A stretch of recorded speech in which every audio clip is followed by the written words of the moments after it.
Welcome, people of the internet. This is Geek Rating Review, where we talk about everything geek culture and geek related. My name is Jean-Marc, and I talk. My name's Nick. We talk about food, too. I was born on Jean-Marc because I'm his littlest brother, David.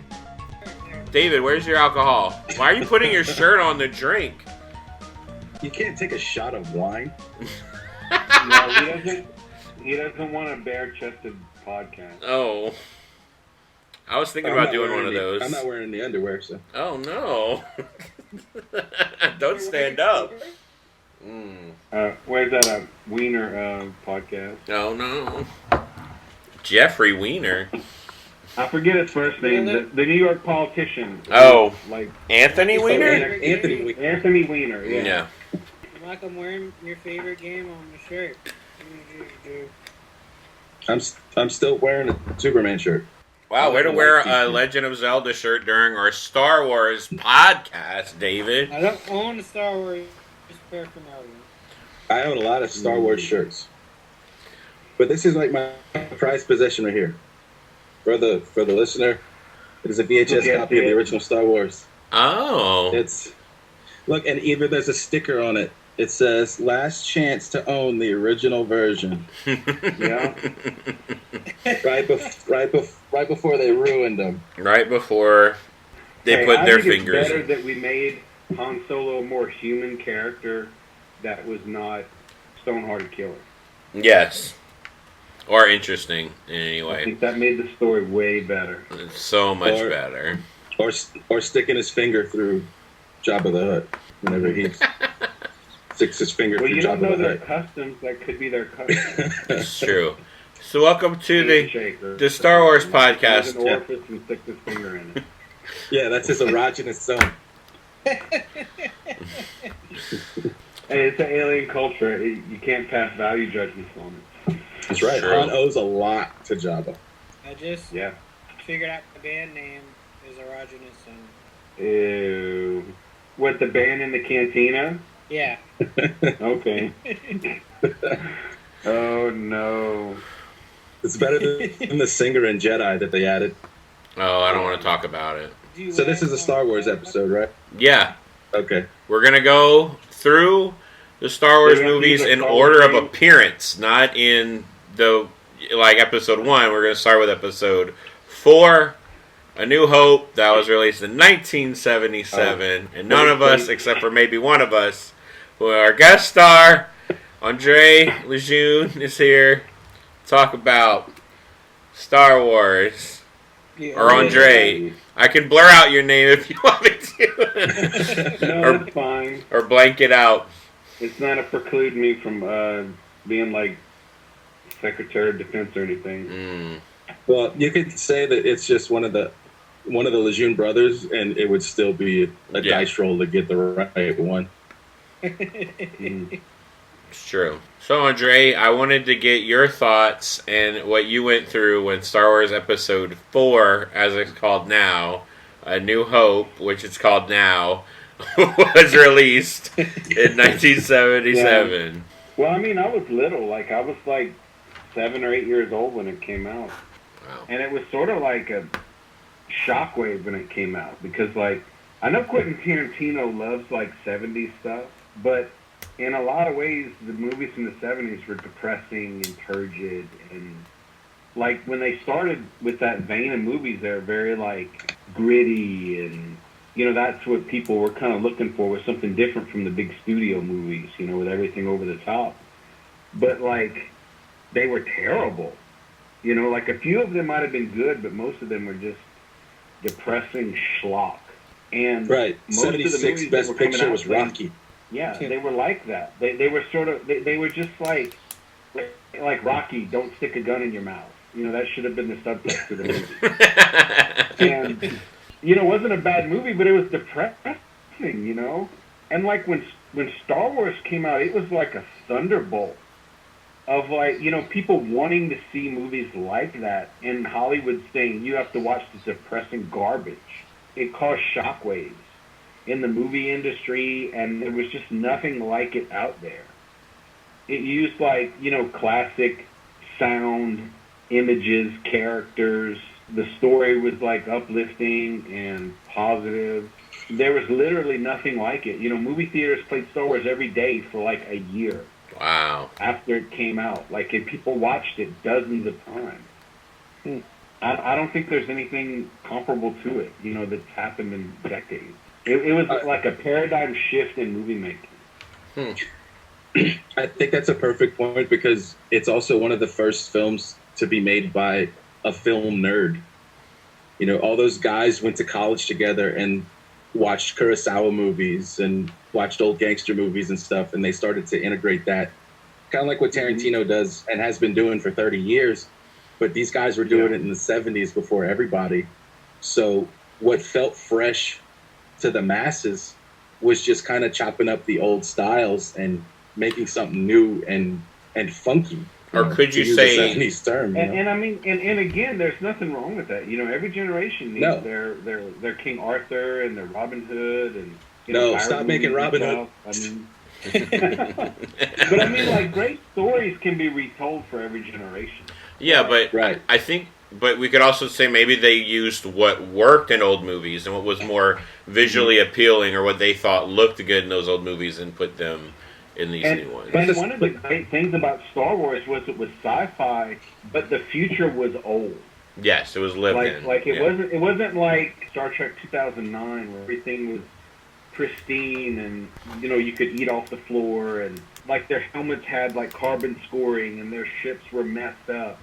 They looked old, like they'd been used. The tech was rock solid. It wasn't like, oh, the shields are about to fail and, you know, this is blinking on and off. It was just like, no, it just worked. Hyperdrives work. Blasters work. You know, and they've worked for hundreds of years. It's known tech.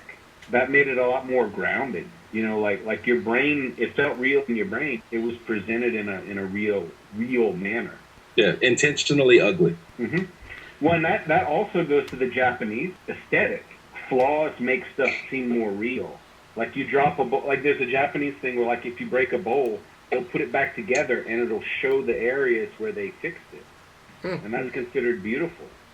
You know? Yeah, like we talked about. I brought up Kurosawa movies. Is when you think of like a British drama is set in high class society, where a Kurosawa drama is going to show samurai in their natural peasantry. Yeah, interacting with the peasants, where they get their orders from the feudal lords and stuff, but the meat of the story takes place with the peasantry in the dirt, in the dust, and that's what makes it horror. And that is the thing that's really interesting, is that really Star Wars Episode 4 is the basic action of the movie is a direct reinterpretation of a Kurosawa movie called The Hidden Fortress.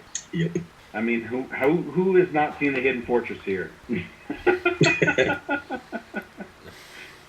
I need to visit Nick or your house. I'm a weird movie nerd. Like, I've seen all those Kurosawa movies, and I've seen all the spaghetti westerns that are remakes of those, and then remakes on remake. But I think George Lucas is a visionary filmmaker. He's just not a great director, and that'll come up later on in our discussion. He doesn't know how to handle an actor. Where that's probably why Episode 4 works, because you only had a couple of established actors. And the rest were unknown. And I think George Lucas is better when he's not under control. Yeah. Oh yeah. Yeah. Definitely. Because and I think when he was with his wife, who is the primary editor, he needed. Yeah, he definitely needed a good script doctor. Made Episode 4. His wife actually made Episode 4 possible because she recut the movie after they showed it to the studio and to test audiences, and they were bored. Yeah. Fox initially hated it. Cut it. Yeah, they didn't want to release it. That's why they signed these weird royalty contracts where the first Star Wars movie made Spielberg, Lucas, and Coppola way more money than it made Fox because they actually believed in it. Oh yeah. So, I mean, it was a revolutionary movie on all levels. And the primary action of it was it used a lot of different source materials that it compiled together in a unique way. You know, like the Kurosawa movie was the basic action of the movie. And then they used, like, the Flash Gordon type stuff where it was the old serials. Like, if you ever seen any of those old serials on TV, most of the time you wouldn't catch number 1. That's why it's episode 4. Like, you go to the movie theater, or like if it played on TV randomly, like I saw it from some of those sometimes. Like, they have like cheesy robots attacking people, or they'd be on the side of a cliff falling, and he would catch a rope. You know, where like the previous episode, he'd fallen off a cliff, and that's how they ended it, in a cliffhanger. Yeah. And it would begin with him grabbing a rope and climbing up over the cliff. You know, it'd be like, how did he end up there? I don't know. And then they just go on with the story. And I think that's great, you know? It's something that would never happen in a movie today. Mm-hmm. Never. They'd never let him take a chance like that. Nope. Unless you were going backwards in a story, which they probably wouldn't do that in a You series. could do it in a TV show, but not. Oh, absolutely. Yeah. Yeah, absolutely. I think what happens when you give George Lucas the auteur, George Lucas, you get Howard the Duck. You know, that's the film he wanted to make. Which I could argue would have a good sequel if you got the right director on it. Yeah. But I mean, like, George Lucas used a lot of ideas that were out then. You know, Yeah. he combined them in a way. You know, so he used like Kurosawa, the Flash Gordon movies, and to a certain extent, he threw in stuff from Dune. There's like 16 points that he directly pulled from Dune to put in Star Wars. Mm-hmm. I can't read Dune. But Frank Herbert decided not to sue him. Well, he got his movie eventually. Yeah. David Lynch fought like hell to get his name off of the Dune movie. Oh, wow. Oh well, whatever. I But can't yeah. read Dune. David It's those Lynch wants names. to make small movies. I can't read like the Dark Elf trilogy because of the names. Okay. The names sound like places, and I'm like, well, is that a place, a city, or a person? I get lost, and I feel the same way with Dune. I think there's a cool story to tell there, but I can't. I get lost. Made up names and places names like always sound funny. I think that's why I like Song of Ice and Fire, because they just sound like the British countryside. I don't know. Can we talk about how George Lucas didn't direct Empire, and it's a much better movie? We're moving to Empire already? We're doing these one at a time. What? Are we still on episode 4? Well, Empire's way better. yeah. Yes. Yeah, but I mean, I think episode 4 it's just to note like how pivotal that movie was. Yeah. And in some ways, the movie studios learned the wrong lessons from episode 4, because there were tons and tons and tons of things that tried to be Star Wars afterwards that completely failed. The black hole. Yeah. Disney's the black hole. It says it right there. Yeah. One of the darkest Disney movies ever made. We got an awesome Robert Forster in space. Like, that dude doesn't need to be in space. Not with that voice. I think... Oh, well. I think I'll wait till we get to the next movie. What were y'all impressions of episode 4 before? I know we got Andre's, but I want to hear more David or Nick's. I've said my piece. I think Alec Guinness carries the movie for half of it, and then kind of see some pretty decent acting chops from Mark Hamill for the second half. And I love the cinematography in the Death Star scene. You mean the trench run, or? Yeah, the trench, the whole fight. The smartest thing you can do is to make stark white spaceships on a black background, because it really hides your green screen really well. And I think it holds up today. Even with the miniature work they did in the 70s and the cinematography that they did, it holds up today. David, Well, you go ahead. I mean, I watched the movie probably 20 years after it was released, because I was 7 when I first watched it, or around that. Probably the same age Andre was when he first saw it. I mean, even still, 20 years later, there was nothing like it. It was an exciting movie to watch. I guess there was better looking movies after that, but I wouldn't have known. Even as a kid, I thought the movie came out a few years before. I had no idea it was 20 years old at that point. So for me, it held up. It was an enjoyable movie. Not my favorite. I'm not the biggest Star Wars fan, but you already know that. Yeah, it was fun. Unique. Like Andre. I think that's the right adjective. I think fun it's the last fun Star Wars movie. That's for sure. I could argue that. Well, I mean, That's part of the feel of a Star Wars movie is the fun. Like a real Star Wars movie, you feel danger, but you feel fun. Like there should definitely be fun in a Star Wars movie. yeah, but it's not like a Goonies danger. It's not it's not It's fun. not cartoonish danger. It's right. It's actual danger. Yeah. It's one-liners and joke cracks from hardened people in hard situations, and I think that's something that has been definitely hammed in these newer movies. With we'll get to that. Oh man. But I think we should just leave it there for now. Yeah, let's move on to the next one. The forced humor is not. The things that worked and the things that are great, you know? Yeah. Yep. So, let me pull it up. Our next movie is Star Wars Episode 5, The Empire Strikes Back, and it was released in 1980. That was my first Star Wars. I watched Empire Strikes Back before watching the original, and so I actually always grew up thinking the original Star Wars wasn't as good. And I was like, that's okay. I prefer the one with Darth Vader's in it more. I remember thinking that as a kid. Yeah. I heard Barth too. Yeah. Well, that's his cousin. Yeah. His cousin from Bill Platt. Yeah. Yeah. My Uncle Barth. Yeah, he owns that gas station on 190. Yeah. They sell the booty and it makes you throw up. Yeah. That was my next line after this swallow. But I was going to say it gives you the foie. Hey, it's normally both. Yep.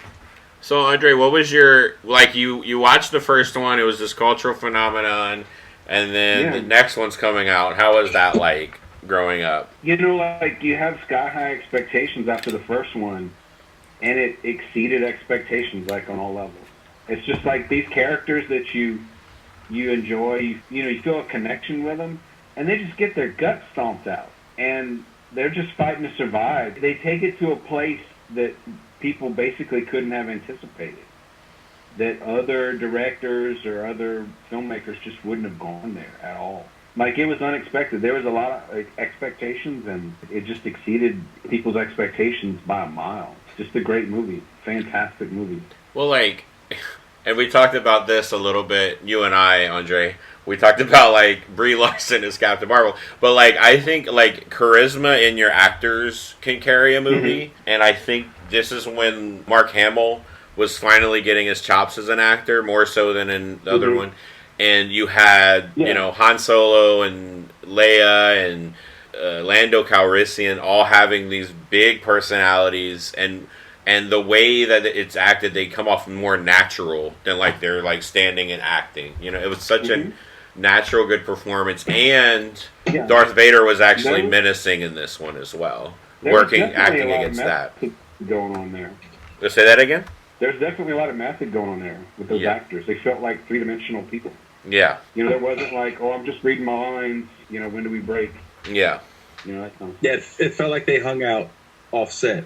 Yeah. And just kept the conversation going. And the charisma, and the chemistry between Carrie Fisher and Harrison Ford was electric. Yeah. In that movie. They really were into each other in that movie. It was a love triangle that worked. You know what I mean? Since you have it built up from the first movie, coming into this one, you have expectations that were actually kind of subverted when you think that Luke's going to end up with Leia, and that doesn't happen. Absolutely. You know? Like in other trilogies, like, you know, a lot of trilogies, the second movie is where they kind of just grunt through it. You know, we got to get to the third one. And in that movie, it really showed you, like, the growth of the characters in a very meaningful way. You know, in like a quantifiable kind of way that was really just vastly rewarding to watch. That furthered that connection people had with the characters. And they were consistent. The enemies were menacing and deadly. They walked all over them.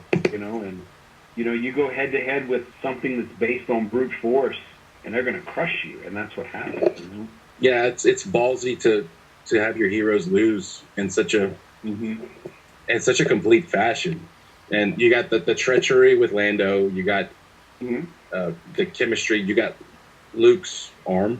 Can we say that arm? Yeah, hand. Yeah. His handicap. Yeah. Well, it's also sort of like, you know, back in Norse mythology. You know, like, Odin lost his eye for wisdom, and Luke lost his hand. You know, but learned a lesson. Odin gave up his eye.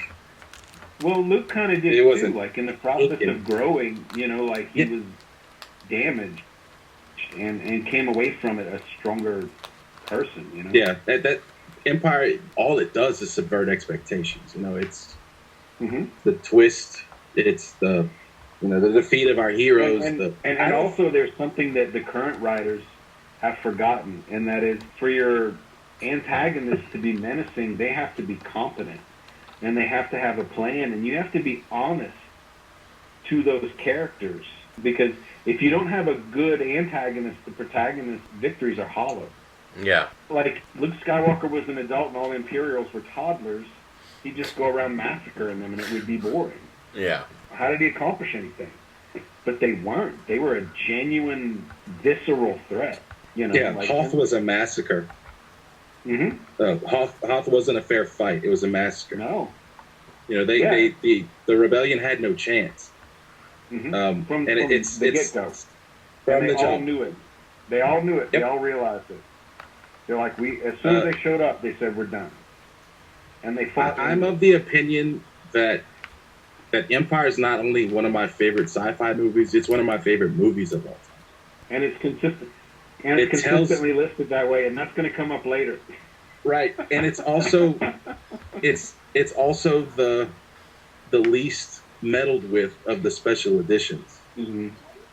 Thank God. It has the fewest tweaks. Absolutely. Because it was such a better movie. Mm-hmm. That was the Irving Kershner directed. Yeah. One way to look at like a movie like that, if that movie had no effects, would it still have been a good movie? Yep. Like if that was made in the 40s and there were no special effects other than static shots of it still would be a great movie. Absolutely. Mm-hmm. Yeah. Because it's well shot, it's well acted, and it's well scored. Oh, yeah. It established the feel going forward that wasn't exactly taken perfectly, but it's one of the best movies ever made. Absolutely. And the feeling, like, when Luke was interacting with the Emperor and Vader, just the fact that the Emperor was there, and you didn't even really know that the Emperor was a person. And when you're introduced to that character, he had such a presence, like a real presence. And didn't do anything. He didn't need to. Yeah. He literally didn't lift a finger. But we're still talking about episode 5, right? Yeah. Like he still owned that room even without lifting a finger. Yeah, because awesome. Well, because it not only elevated him, it elevated Darth Vader in a way where you're like, well, Darth Vader is this bad guy who could possibly be worse than him, or tougher than him. But talking about cinematography, this has some of the best shots I've ever seen in any movie. Even with Yoda in it, you think Yoda's in this one, right? It's not. Yeah, I thought so. Yeah, and even the shots with Yoda in it, the lighting they use and the way, like when he gets serious in the movie, those are some of my favorite scenes. It's so deep, also. Yeah, like it's deep without being preachy or dumb. Yes, and really, it sets up like the Force in Star Wars in a way that I don't think the people currently making Star Wars movies understand it. Yeah, because the people currently making Star Wars movies don't understand the Force at all. Yeah. They're treating the Force now as a setting instead of a feeling. The thing is the Force in Star Wars is such a powerful thing that if you are not... Like, the analogy for the Force is like fire. Like playing with fire. And if you're not scrupulous and you take shortcuts with it, you're going to get burned. And the Force isn't an active thing in the universe. It's just there. You can use it and interact with it, but if you don't do it in the proper way, it will destroy you. And you'll end up like the Sith. And the people making Star Wars movies now don't understand that at all. They think because they're too worried about the balance. They're too worried about the balance. Dumb idea to begin with. It's like, how do you balance the water on the Earth? You can't. You're not going to change the solar output of the sun. You can't. You can harness it or not harness it or whatever. It's there no matter what you do. And to say that it has to be balanced is crazy, and it really is doing damage for the further movie. My kid isn't here, man. That's good. I'll try to edit around that. Just very squeaky. Yeah. I can do one more movie. I might have to bring my wife to the doctor. Oh no. Yeah, she's got some. Oh no. Like literal or? Yeah, I put poop on her arm. Oh no. Well, I guess we can He's get through like a episodes 1 through 4 through 6, and then come back to it like we did Final Fantasy. It's already a pretty long episode. Or we could just do these 3 because they're the only good ones. Yeah, we could talk about the best Star Wars movies. I don't think Force Awakens is bad. We'll talk about that later. We want to do Jedi because I think Jedi's are weird. Mm-hmm. I like Jedi because it's the Muppet movie, and I like the Muppets, but it tells a weird story. I like the Battle of Endor if it didn't have Muppets in it. Yes. I didn't see that movie. Yeah, but it's not a deal breaker. No, it's just poorly executed. It's too much like fluff and the comic relief. If they would have stuck with the original plan and it had been on Kashyyyk, and there would have been Wookiees there, that would have been a completely different movie. Yes. But how many 6'7" actors can you hire, or I don't know. do you have kid? I mean, do you just get the Globetrotters? You can use Force perspective. Yeah, but why? Yeah. Do we know why they didn't go with that? Do we know why he went with Ewoks instead? Like what? Because Muppets. Because kids. Because merchandising. Oh, Only reason. wow. Frank Oz was like, "Hey man, we make all this Kermit the Frog and Fozzie Bear stuff, and we merchandise it." And yeah, it was supposed to be Wookiees exactly like tearing right. people's arms off and pulling their spines out. Eating stormtroopers. And then there was Well, the squeaky Ewoks ate Ewoks. stormtroopers. Oh, that's true. They were cannibals. I forgot about The that. Ewoks. Like they ate crushed stormtroopers. one of the ATST walkers with the 2 logs. I'm like, that is violent as hell. Playing Let's drums talk on the skulls of their about- enemies. Yeah. Not about the fuzzy nature of it. Yeah. I like how unclear it is about how long it is after the event with Empire. It's a cool way to show that, like, Yeah, some time has gone by. Adventures have taken place. Yeah. Yep. And it doesn't. that's It doesn't. great. That's absolutely great. Some things don't have to be quantified. Yep, I love that. I love that aspect of like how long has people been using Solo as a coaster, and I like how Luke's aesthetic has shifted, like the movie. And you don't have to have a narrator that says Luke has grown in power. Yep. You don't You have just look to at say that. He's got a different You don't have to haircut say and robot Luke- hand. Luke has greatly matured in the Force. You don't have to have that. He shows it. You don't have to tell it to the audience. Right, and it's subtly hinted at with just the like his color palette. You know, he's got a different haircut. He wears darker clothes. He wears all black. The way he moves is different. The way he speaks is different. It's better acting with a subdued performance, which is very difficult to wrangle, especially across a series of movies. Yeah. Like the first 90 minutes of Jedi feel like it's better. And then that's whenever it starts to take a hit. But and we're just talking about the 82 version, right? Yeah, we're just talking about Star Wars Episode 6, Return of the Jedi. That was released in 1983. Singer, man. Yeah. I don't want to talk about that. Yeah, we're not talking about the tragic additions to these. Does she have 6? She has something. Oh man. But only one set of lips. I like Jedi right up until they leave Jabba's palace. And that's when it starts to slow down for me. Well, I mean, it's a different phase of the movie. I think it has it's a very too much different tone to it. It's too much of a pumping of the brakes in the narrative. Jedi starts fast and gets to the action fast. And then once they leave Jabba's palace, it's like they put the brakes on, they let the narrative catch up. There's the planning phases and everything, and then there's another secondary climax at the end of the movie. Yeah, I don't know. The pacing is kind of inconsistent in Return of the Jedi. That's a legitimate issue. The beginning is basically like a Star Wars short.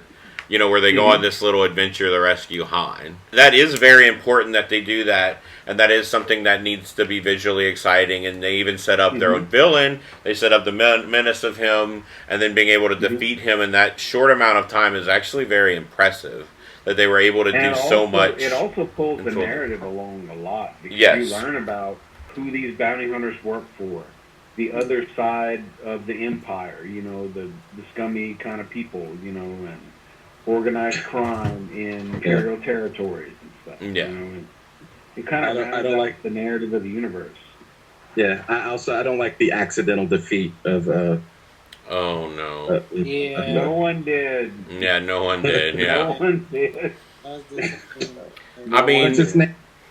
Jabba. Nope, not Jango. Boba Fett. Boba Fett. Yeah. No one liked it when Boba Fett went out that way. No one did. Boba Fett was astoundingly popular. Yeah. For as little as Boba Fett did. And intimidating just through appearance. He looks badass. He looks imposing. He looks like he's good at his job. To be taken out by accident, ooh, that's not good. It's narratively lazy. It was unsatisfying on every level, just about.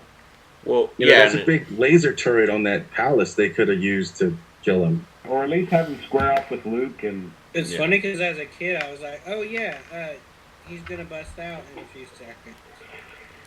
Yeah, he's got a jetpack with it. Yeah. What happened? Jedi wasn't like a perfect movie. Yeah. It still was a great movie. Yeah. I like the first half of Jedi about as much as I like New Hope. It's just the pacing issues and the Muppet factor is what drags it down for me. So I won't sit here and say it's a bad movie. I'll watch it. I own it, but I own a lot of stuff. I own stuff I don't like. I do not like the special editions. I own the Blu-ray box set of Star Wars Special Edition, but there are ways to get the theatrical versions out there that are less than legal. You can get Blu-rays that have the international Laserdisc versions of the original trilogies. They're about like $20 a piece. I recommend them. You have it in the original theatrical widescreen. It's not touched. It is pristine, glorious Laserdisc beauty. Are those legal though? They're in a legal gray area, buddy. It's illegal to have a factory and sell them. It's illegal to mass produce them and have a factory and sell them. Yeah. If it is not illegal to own them. It is illegal to traffic them. Yes. Right. But especially in the great state of Louisiana. Yeah. Unless you have a warehouse and you're selling them out of a warehouse. Yeah. That's illegal. Yep. If you don't sell them to anybody, then you're fine. Yeah. Yes. Wink. I don't have a Blu-ray burner, but I'm not a lawyer, so don't. Yeah, we're not saying, confirming or denying that we own these things. We just know they exist. Oh, I got one. You may or may not own those. Yeah, you may or may not own them. No, Nick. Come for me, FBI. You don't want to definitively say that. Well, they used to have like a 1-800 number where you could rat people out for like pirating software and stuff. Oh, wow. Yeah, it was at the beginning of every movie. And I know somebody who would do that. I know someone who would do that. Really? To other people, yeah. Wow. That's ridiculous. Screw that guy. Yeah. Mm-hmm. But we You kind don't of even want to know my hard drives, buddy. But we did kind of skip over some stuff in Empire, where they freeze Han Solo, and Darth Vader's his father, and then it ends with them and that was truly shocking. Yeah. I mean, One of my favorite bits of trivia about Empire is before they freeze Solo, nobody on set knew what the line was going to be because Harrison Ford kept changing it because he didn't like who it was written. Yeah. So whenever she says "I love you," he says "I know." That was completely off the cuff ad lib. Well, actually, it was scripted. It was scripted to be the scripted "I love you too." That was the scripted line. But Harrison Ford threw a fit. He hated it. During, and after he gave the line. Yeah. He gave the director a ration because he thought it was hokey and dumb. And he said, "Let me do it my way." And his way was so much better, they just left it in. Yeah. It's one of the most iconic scenes of the movie because of it. And that's another thing we can... completely in character. Yep. And that's something that we can thank his wife being the editor, because she was the deciding factor. Because George Lucas still didn't want it, and she said, no, it makes sense with the character. And it was, she drew the line and said this needs to be in there. How bad of a decision maker George Lucas is when it comes to editing. Yes, because I think, George Lucas is a big idea person. You just have to, like, rein his ideas into, like, a cohesive it's like thing. that in life. You have, like, creative types. Yeah. It's like Michelangelo. If he wasn't under economic threat, he'd have just sat around and smoked dope all day and not done anything. He had to have money people tell him, make something awesome, otherwise he wouldn't have been. Creative people need people to make them do stuff that's great. Yeah. And then sometimes you get the auteurs that they become these monsters like George Lucas, Lucas, like Peter Jackson. That you gotta. It's fine to be a creative mind and a creative genius and all these things, but sometimes you have to tell them no. I am so happy that somebody finally told Guillermo del Toro no. He's actually pulled back, and he's made better movies because of it. Yeah, like Pacific Rim. Yeah. Pacific Rim's not a bad movie. But it's not really all that good either. No. But Hellboy 2 is an awesome movie. Have I seen Hellboy 2? The Golden Army? No, I don't think I've seen that one. Anyway, back to Star Wars. Great. Yeah, back to Star Wars. Whoop. So we're caught up to, I guess, they leave Jabba's palace. I'm starting to forget what happens, to Nick's point, what happens right after that. You got the planning phase of Luke back to Dagobah. Yeah. Oh, yeah. Okay. It's a simple movie, like in the action of the movie. But then you have Death Star Revisited, which is not good. And it happened again in Force Awakens.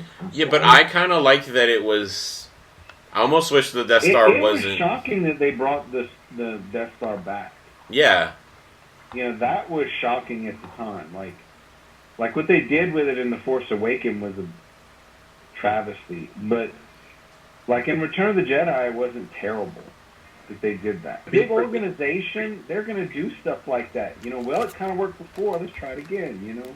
Yeah. That kind of makes sense. And it made more sense, too, that they're building it so there's obvious holes in it, unlike in the first one where they have to find it, you know what I mean? I think the unfinished Death Star is a more iconic image than the finished Death Star. Yeah. Because even when I was a kid, when I saw the Death Star a second time, I freaked out. I was like, what is that? And they said, it's the Death Star. And I went, what? And they said, yeah, they're rebuilding it. And I was like, it shocked me as a kid. That was... Absolutely. It's a shocking thing. Yeah. That's why it was such a face palm in The Force Awakens, Yeah. Because it seemed more like a joke in Force Awakens. Yeah, it did. Yeah, it definitely... It just shocked me out of the movie. I was just like... Yeah. F this movie at that point. When I saw that. I was just like... I felt like walking out when I saw that. Yeah, it's like, why can't we just see a frontal assault of two, huge armies meeting in space? Or two fleets of ships. We've never really seen that. We kind of did at the end of Return of the Jedi. What? Rogue One has a better... Oh, well, yeah. Rogue One. You got a foot battle and you got some space stuff. Yeah. Space Andre, do you like Rogue One? Well, we'll get there. I don't think it was a bad movie. I liked it a lot. I think it had the tone of a Star Wars movie. I think it should have been held in development for another year or two, and they should have polished the script. That's Disney. Before they released it. Yeah. It could have been a great movie. I thought it was a good movie. I think what you said applies to all the new Star Wars movies. That they need more time on those scripts and more time to develop everything. Well, I'm glad that Solo screwed them over so bad that they're doing that now. But it shouldn't have taken this long. Yeah. Yeah. I mean, that happens sometimes with big organizations. You have the people on top who are trying to tell everybody what to do, and they won't listen to anybody. But until they saw that balance sheet read, they couldn't deny the fact anymore that they were doing a bad job. Yeah, they had too many plates spinning with Marvel and with their TV deals But coming no, out. but even that, I mean, they're big studio. Those are different things that they're doing. You know They're what I mean? an unprecedented studio. Yeah, Well, as of now, they own 80% of the market share of the box office earnings of the last year. that's crazy. That's ridiculous. And now, so I'm hoping that maybe because they're going to have more of these studios involved in production, that it makes things better, but could make them worse.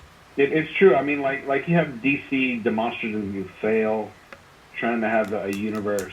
At the same time, you have Marvel being enormously successful. And then you have the Star Wars franchise has failed. I mean, period. They've failed in their experiment with universe building. Yeah. Cinematic universe building. Just like, what was that other one they tried with the monsters? Oh, Universal The Mummy Monsters. and all that, the Universal. It didn't make one movie. They made one movie. Terrible. That was such a dumb idea. No, they made two. They made a Dracula movie and they made a mummy movie. Oh, No, I thought the Mummy movie was going to be the first one. Oh yeah, the Dracula Untold is. Yeah, the Dracula. That was the first one. Yeah. I forgot about that with the guy from The Hobbit. Yep. Oh yeah. That guy. He hasn't been in good movies. When I see that guy, I'm like, I may not watch this one. Can we get back to Ewoks and finish? We haven't finished our episode 6 discussion. Yeah, Endor is a cool fight. It's just got Muppets in it. Yeah, and I didn't. As a But kid, I there's didn't mind so it. many cool elements to the indoor fight. Yeah. The Muppets really didn't ruin it. No, but there's real tension. There's real tension in them trying to break into that bunker. You don't know if they know what's going on with Luke and the Emperor. I mean, there's the speeder bike. I mean, Great. just awesome. Like those scout stormtroopers, and it had like a real World War II thing. Like they were commandos. And a lot depended on what was happening on the ground level. And so the force that came in wasn't the stakes there. were just sky high. Yeah, it wasn't about coming in and fighting the force head on. It was like they could decimate all of our ships if they could get wiped out completely if this doesn't work. It was such a desperate thing. And then on top of that, you have what Luke Skywalker is going through, which was so interesting and a culmination of all the movies. What's awesome is the Luke Skywalker stuff is so personal. Yeah. It's like so intimate and so personal and so into that character that it's refreshing to get back to Endor, and they're doing the back and forth, the lopsided kind of back and forth. Mm-hmm. We're on top, they're on top. And then there's a space battle, and then you have this like really personal struggle with Luke and Vader and the Emperor for the fate of it all. And yeah, it feels like the setup with Luke, the Emperor, and Vader. It feels like they have the smallest stakes, but they're the ones fighting over the fate of the universe. Pivotal. Yeah. Yes. It's such a great way to tell that story. Such a great, like a story structure kind of way that you have the space battles, and those are fun and exciting, and then you have the ground battles, and that's fun and exciting, and then you have, this really tense interaction between characters. It's just great. What I love about it, unlike episode 1, everything depends on the other. Like they need to get the shield generator down so that they can blow up the Death Star, but if they don't blow up the Death Star, the Empire still has power, and if Luke doesn't defeat the Emperor or Vader, they still going to have that power in there. Like, everything needed to work. And if one of them would have failed, it could have screwed them over, because the Death Star, they just would have overtaken them with all the ships that were still in the Death Star. Like, everything depended on everything working all the time, or it all succeeding. Yeah, the stakes felt better. Like, oh yeah, it's not like a superhero movie where it's like, I mean, it was kind of like a superhero movie because Luke is essentially a superhero by the end, but with the way the narrative is driven, it's winner take all on Endor or winner take all with a fight between those three. And to have that turn, the unexpected turn, because I don't know if anybody remembers the first time they seen it, did you really expect Vader to turn? No. Until not Luke even a was little out. bit. And again, that was absolutely shocking to most people that Vader would actually do that. Yeah, it's sad that it takes, well, it's not sad, it's well written that it takes Luke almost dying, almost succumbing to the Emperor's power for Vader to turn. and that moment, it's so palpable. Brilliant. And it doesn't come out of nowhere. Like, Luke builds up to trying to communicate with his father. It's alluded to, like in Yes. Empire, when Vader says, join me, like, and he doesn't mean like, join me, you piece of garbage. Like, that's a really heartfelt join me. Right. Fight And Luke for me. rejects him. Yeah. Yeah, it's fight with me, not fight for me. And So- when Luke rejects Vader, you can see through that armor and through, like, it's so crazy. I know. That's- You get a feeling that Vader is, like, crushed by that, Yeah. Like, And that's, he really like- wanted Luke to join him. exceptional cinematography in that scene is because Yeah. you see the lightning bolts reflected in his visor Yeah. Yeah. in that fight, and you have this really establishing shot where it's like what he's thinking, even though you can't see a single expression on his face. It's really well done, really well shot. Mhm. Also not directed by George And Lucas. And Thank it is God. great because it didn't come out of nowhere. Yes. Exactly. And Luke isn't just crazy by saying, I know there's good in you. He's not like a moron, You could also attribute that to the Force as well, Yeah. of him feeling that out, of saying, like, Yeah. and him not just assuming that, or him just going, I wish my dad was nice. It's him feeling that coming out of him. Yeah. I hope he is a good guy, which adds to the Force, I think. That adds dimension to the Force, which they've done nothing with since. And God, the Emperor's so good. He's so menacing, and like he barely has any lines. He just sits there and smiles, and you're like, ugh, just in the way he looks and acts, and like every line that he has is important. And he just oozes like corruption and depravity. Yeah, I mean, he's almost like Adam Schiff, yeah. A joke for somebody. Yeah. Can we all agree that the actor that plays Emperor Palpatine probably is some sort of evil emperor, because Probably. it's the same guy and he hasn't aged? It's scary, right? Yeah. He's like Paul Rudd. Yeah, he's like Paul Rudd's grandpa or something. I always thought that was weird because when episode 1 was coming out, I had these collectible cans or whatever, Pepsi cans, and it had Senator Palpatine. And I'm like, wait, that's the same guy as before episode 1 came out. Oh, And I'm yeah, like, yeah, that's the yeah. same guy that played the Emperor in the old movies, right? I'm not stupid. I logged on to the 299 IMDb page, and I was like, yeah, it's the same guy. He didn't age. Can you imagine if Vader was a teenager and the Emperor was the bad guy through the 3 movies, the main bad guy? How good that would have been. That would have been amazing. Can you imagine that they would have selected a nobody actor instead of Haley Joel Osment to carry their franchise flagship movie? Anyone else would have done anything? That movie. They should have got anyone. Anyway, so yeah, George episode. Lucas. Yeah, Yeah, I think Lucas is the problem in a lot of Star Wars' problems. ironically. Ironically, it's these new torchbearers have learned the wrong lesson. Absolutely. Well, they didn't learn anything. They saw money and ran with it. They didn't go, oh, we respect Star Wars. What it is like with these newer movies, right? They say, well, we have people who've been into Star Wars for 20, 30. You have 4 Yeah. generations of Star Wars fans now. You have 4 generations of Star Wars fans, and they're going to watch these Star Wars movies no matter what. Mm-hmm. So we want to bring in people who've never watched Star Wars. Mm-hmm. So screw those guys. We're going to make a movie for the people who aren't currently watching Star Wars. Because those idiots are going to watch it no matter what we do. And I think that's the calculation they made.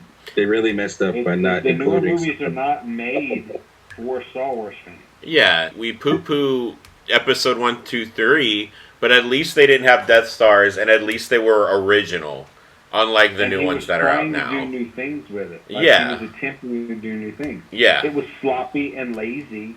Yeah. He didn't actively disrespect the fan. Yes. It was political intrigue and shiny Well, spaceships. no. It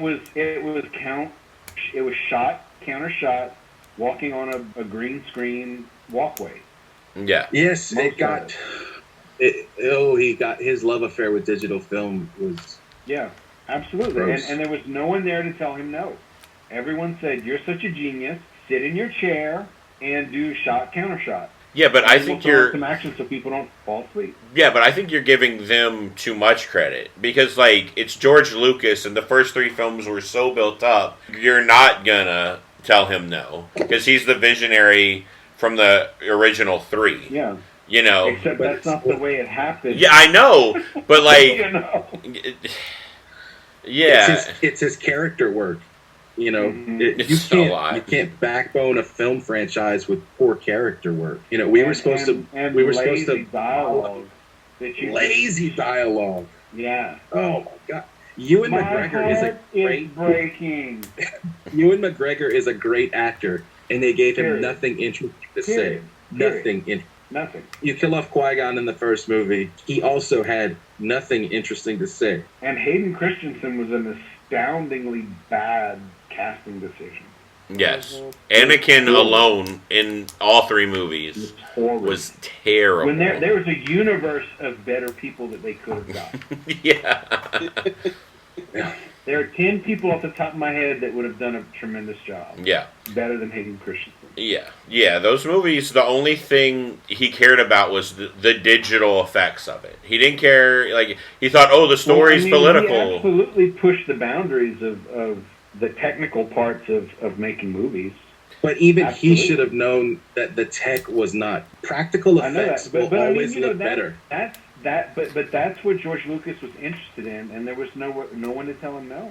Yeah, Right, and that's where he was really misguided in attempting to cement a legacy.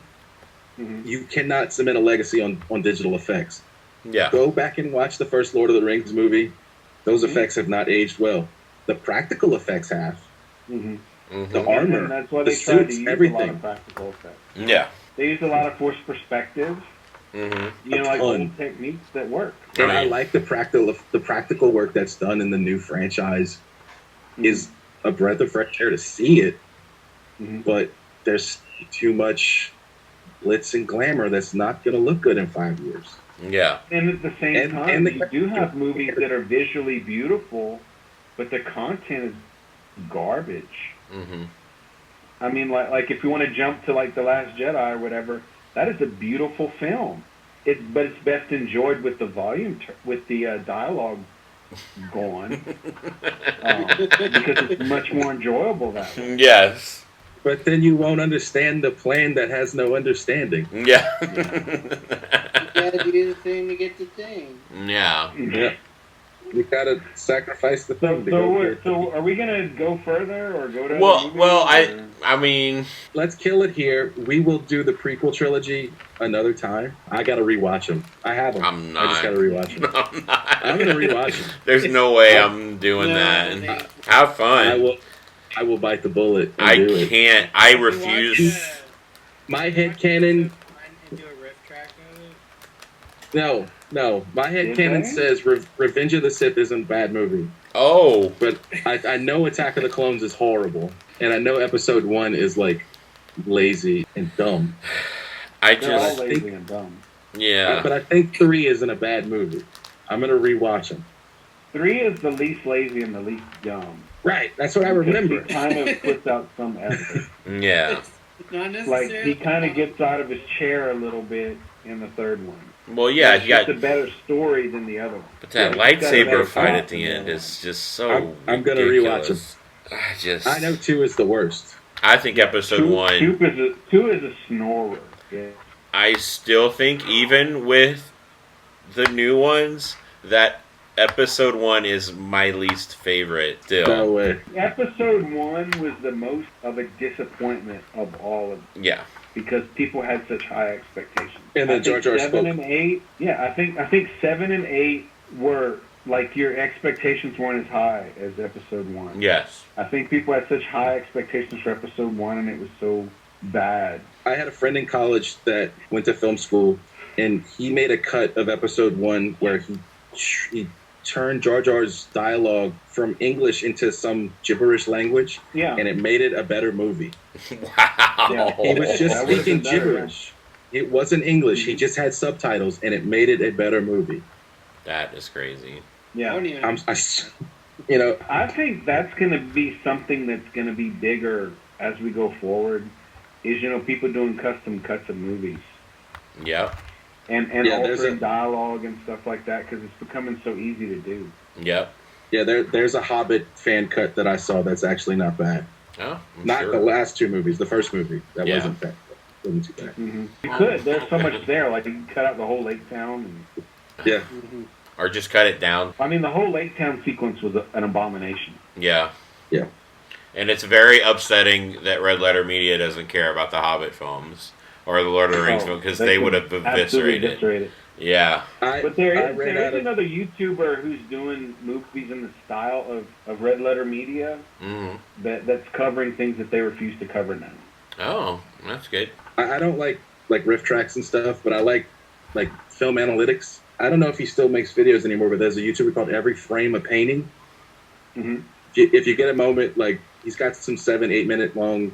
It's about editing, blocking, and stuff like that. Check his stuff out; it's really cool. That's more of the stuff that I'm interested in. I ran out of faith for the Hobbit trilogy whenever I heard that Peter Jackson approached Viggo Mortensen play Aragorn, and I'm like, no, I knew it was going to be dumb. I'm just glad he was more of a bro and that no, well, Aragorn's not in the Hobbit. See what happens when you tell a director no. That's what I'm saying. Peter Jackson became the monster that George Lucas became. Yeah. Crazy. All right. Guillermo Well, del Toro was supposed to direct The Hobbit. yeah. Yeah. It would have been a better movie. It would have Yeah. been a better movie. Way better movie. All right, can we? Yeah, we gotta go. All right. See y'all next time. Thanks for coming, Andre. Okay. Okay. It was a blast. Yeah. All right.